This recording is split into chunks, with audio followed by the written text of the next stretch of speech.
And for all their intelligence and ingenuity, engineers are not always the best judge of whether or not their creations will be appreciated. Sadly, no one wants to send a fax from a car.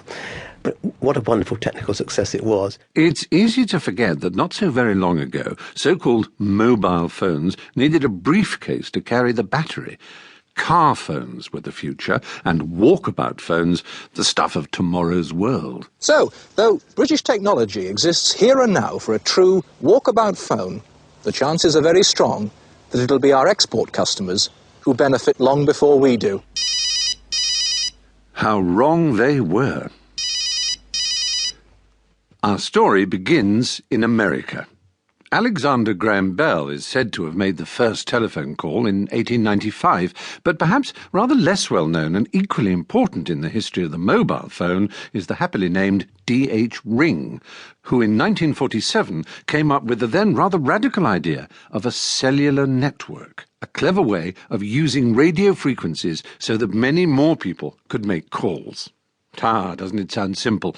But turning Ring's cellular theory into practice was no mean feat, and today's episode is devoted to the two men who made this happen, Joel Engel and Richard Frenkiel. So the big deal with cellular was it wasn't so much a breakthrough in radio technology. The idea was to create these many, many small coverage areas called cells. And by doing that, you could take the channels that you got and reuse them many times in the same city. And by doing that, you could increase the power of a channel 100-fold. Frenkiel and Engel were working at Bell Laboratories, the research arm of the American telephone company AT&T, in the 60s, when cellular was just one of hundreds of possibly interesting theories that may or may not have merited further study. Richard Frenkiel remembers. One day I had a new boss, and he called me in and he said, we're reorganizing, and you can either move to Indianapolis or you can work on cellular systems. So I didn't want to move to Indianapolis. I knew nothing about radio, but that seemed like the better choice.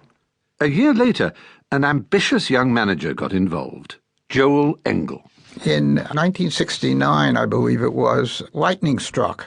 The FCC essentially asked the question, if we allocated a large block of spectrum, what sort of advanced, more creative systems would you be proposing? And they sent this out to the industry.